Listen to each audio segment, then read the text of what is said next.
Hello guys, कैसे हैं आप लोग। उम्मीद है आप सब अच्छे होंगे। आज के वीडियो में हम बात करेंगे कि सिचुएशनल इन्फ्लुएंस किस तरह से हेल्प करता है बायर को डिसीजन मेकिंग में, और साथ ही साथ हम बात करेंगे 8 मोस्ट इन्फ्लुएंसिंग फैक्टर्स की जो सिचुएशनल इन्फ्लुएंस का पार्ट होते हैं। तो गाइस, आज का वीडियो है मेरी book perfect mastering the art of selling से। तो गाइस, शुरू करते हैं आज का video. Let's get started. Guys, सबसे पहले हम समझते हैं सिचुएशनल इन्फ्लुएंस है क्या। जैसा कि हम जानते हैं, बाइंग डिसीजन जो होता है बायर का, वो कई फैक्टर्स पे ड्रिवन होता है। बहुत सारे फैक्टर्स इन्फ्लुएंस करते हैं बायर को बायर डिसीजन में। उसमें से एक सिचुएशनल इन्फ्लुएंस भी होता है, और सिचुएशनल इन्फ्लुएंस में कई सारे एलिमेंट्स होते हैं जो सिचुएशन को बायर के फेवर में या डिसफेवर में रखते हैं, जो इम्पैक्ट करते हैं बायर के डिसीजन मेकिंग को एज अ होल, और उसका पॉजिटिव और नेगेटिव दोनों इम्पैक्ट पड़ते हैं बायर के डिसीजन मेकिंग में। तो ये सिचुएशनल इन्फ्लुएंस किस तरह से होता है, कौन कौन से एलिमेंट इन्फ्लुएंस करते हैं बायर के डिसीजन को, इस बारे में हम बात करते हैं। गाइज, फर्स्ट फैक्टर है फिजिकल सराउंडिंग। दिस मीन्स कि जिस स्टोर से हम बाय करने वाले हैं वो स्टोर कौन सा है, कहाँ पर है, कितना डिस्टेंस है, और साथ ही साथ वो किस ब्रांड का है, क्या वो मल्टी ब्रांडेड है या सिंगल ब्रांडेड है। तो ये कुछ फैक्टर्स हैं, ये इन्फ्लुएंस करते हैं हमारे डिसीजन को एज अ बायर। साथ ही साथ आजकल ऑनलाइन बाइंग भी काफ़ी प्रोमिनेंट हो गई है, तो हम लोग इस चीज़ को भी लेके काफ़ी डिसाइसिव रहते हैं कि किस साइट से बाय करना है या किस ऑनलाइन स्टोर से हमें प्रोडक्ट एंड सर्विसेज बाय करना है। तो ये सारे फैक्टर्स हैं, ये काफ़ी इन्फ्लुएंशियल होते हैं, हमारे को हेल्प करते हैं बाइंग डिसीजन लेने में। फॉर एन इंस्टांस अगर हम देखें, अगर हम सिंगल ब्रांड स्टोर में विज़िट करते हैं तो प्रोबेबिलिटी है कि हम 1, 2 या 3 प्रोडक्ट जो हमें रिक्वायरमेंट है वो हम बाय करें, और ज़्यादा चांसेस रहते हैं कि अगर हम मल्टी ब्रांड में जाएं तो हम 1, 2 या 3 या ज़्यादा प्रोडक्ट भी हम बाय कर लेते हैं। तो normally comparing one brand store to multi brand store, तो चांसेस ज़्यादा रहता है कि मल्टी ब्रांड में हम ज़्यादा जाके बाय करें, ज़्यादा स्पेंड करें। Guys, second point is social surrounding. This means कि जब हम कोई भी प्रोडक्ट सर्विसेज बाय कर रहे हैं, उस टाइम पे हमें कौन अकम्पनी कर रहा है, दैट ऑल्सो मैटर्स। जो हमारा सोशल सराउंडिंग है उस टाइम पे, that could be our family and friends, हमारे कलीग्स, गर्लफ्रेंड और बॉयफ्रेंड, या कोई और तरह के लोग जो भी हमारे सोशल सराउंडिंग में उस टाइम पे हैं, they also create an impact on our buying decision. वो इस तरह से होता है कि अगर सपोज कर लें, एग्जांपल ले लेते हैं कि अगर हम शॉपिंग कर रहे हैं फॉर आवर किड्स, तो प्रोबेबिलिटी है कि जब हम 1 या 2 प्रोडक्ट बाय करने जा रहे हैं, तो जब हमारे किड्स हमारे साथ में होते हैं तो they keep on like pushing us कि ये भी ले लो, वो भी ले लो। तो चांसेस काफ़ी अच्छे रहते हैं कि हम 1 या 2 या 3 प्रोडक्ट से ज़्यादा भी कई बारी उनके लिए ख़रीद लेते हैं। तो ये डिपेंड करता है कि सोशल सराउंडिंग में कौन है, किस तरह के लोगों के साथ हम बाय कर रहे हैं उस टाइम पे। तो ये फैक्टर काफ़ी इन्फ्लुएंसिंग रहता है कई बारी हमें ज़्यादा या एक्सेसिव बाय करने के लिए। Guys, third point is day and time. Day and time भी बहुत इंपॉर्टेंट डिसाइसिव फैक्टर है।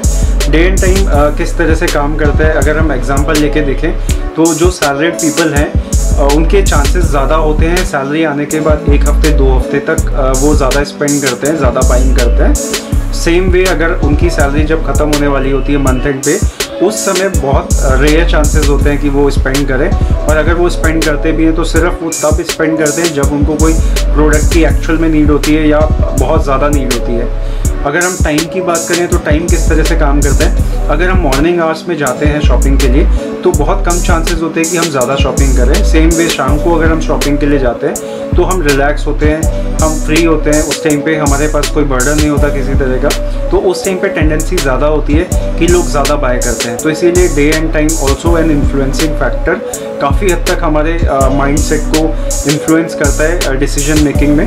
अगर हम प्रॉपर टाइम पे जाते हैं तो ऑब्वियसली हम ज़्यादा टाइम स्पेंड करते हैं शॉपिंग में, ज़्यादा इन्वेस्ट करते हैं शॉपिंग में, और सेम वे अगर हम ऑड आवर्स में जाते हैं तो उस टाइम पे हम सिर्फ ज़रूरत की चीज़ें लेते हैं या कम स्पेंडिंग करते हैं।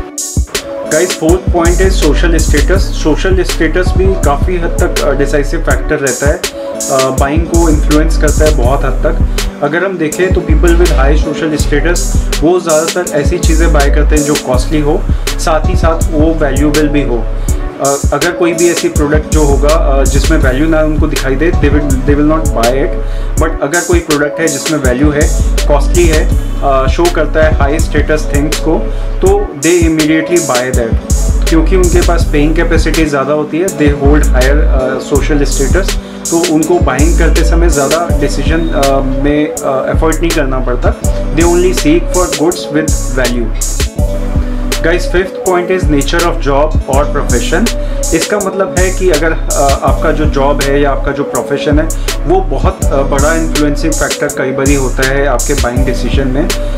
इसका एग्जांपल हम लेके देख सकते हैं, जैसे प्रोफेशनल फोटोग्राफर्स या वीडियोग्राफर्स होते हैं, उनकी जो रिक्वायरमेंट होती है, उनकी जो नीड होती है, उसके बेसिस पे वो कैमराज, गैजेट्स या एक्सेसरीज बाय करते हैं, और वो high and accessories, high and cameras, high and gadgets होते हैं। सेम वे दूसरी साइड में अगर कोई हॉबिस्ट फोटोग्राफर है या कोई जो लाइक कैजुअली फोटोग्राफी कर रहा है, तो उसका इंटरेस्ट होगा ऐसे इक्विपमेंट्स, ऐसे गैजेट्स, ऐसे कैमराज बाय करने में जो बजट में हो और जो उसकी बेसिक रिक्वायरमेंट है उसको फुलफिल करते हो। तो he will not go for like high and cameras और गैजेट्स। तो डिपेंड करता है कि आप किस प्रोफेशन में, किस जॉब रोल में हैं, तो बेसिस दैट आपकी जो नीड्स होंगी, रिक्वायरमेंट्स होगी फॉर बाइंग, वो डिफरेंट होंगी। गाइस, सिक्स पॉइंट है टास्क एट हैंड। ये भी एक डिसाइसिव इम्पॉर्टेंट फैक्टर है, आपको हेल्प करता है डिसीजन मेकिंग में। ये किस तरह से काम करता है, जैसे फॉर एग्जांपल हम लें, अगर आपको किसी को गिफ्ट वगैरह देना है और आपको उसके स्पेसिफिक पॉइंट ऑफ व्यू से जा रहे हैं, तो आपका फोकस सिर्फ और सिर्फ गिफ्ट सेलेक्ट करने पे होगा। तो आप उस टाइम पे गिफ्ट या उससे रिलेटेड चीज़ें ही बाय करेंगे, तो आपका जो बाइंग डिसीजन होगा that entirely be focused on that thing. Same way other side, अगर आप रेगुलर शॉपिंग के लिए जा रहे हैं, जहाँ पे आप ग्रॉसरीज एंड होम एक्सेसरीज या होम रिलेटेड चीज़ें बाय करने जा रहे हैं, तो उस टाइम पे चांसेस है कि आप जो चीज़ें खरीदने जा रहे हैं उससे ज़्यादा चीज़ों में भी आप स्पेंड कर लें।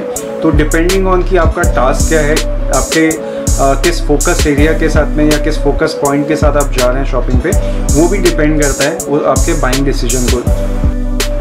गाइस, 7 पॉइंट है फाइनेंशियल कंडीशन। फाइनेंशियल कंडीशन जो बायर की होती है वो भी एक बहुत बड़ा इन्फ्लुएंसिंग फैक्टर है डिसीजन मेकिंग में।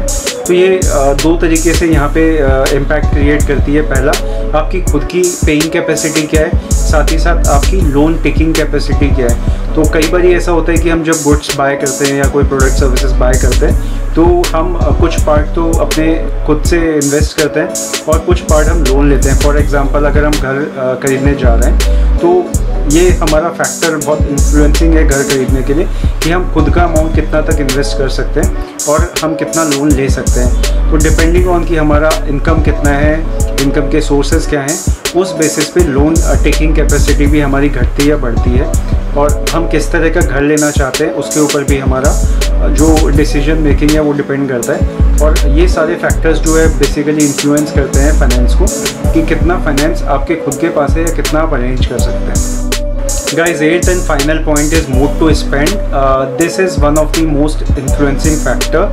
कि कई बार ये ऐसा होता है कि हम शॉपिंग करने के लिए जाते हैं, हम अच्छे मूड में होते हैं, हम बहुत ज़्यादा इम्पल्स बाइंग कर लेते हैं। कई बार ये ऐसा होता है कि हम अच्छे मूड में नहीं हैं, हम बाइंग करने के लिए गए, शॉपिंग करने के लिए गए, तो बेसिक जो रिक्वायरमेंट है वो लेके आ गए।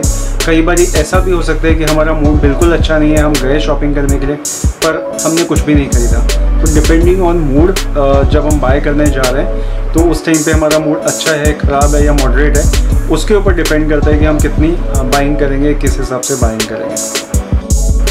तो गाइज़, ये था हमारा आज का वीडियो मेरे book perfect mastering the art of selling से।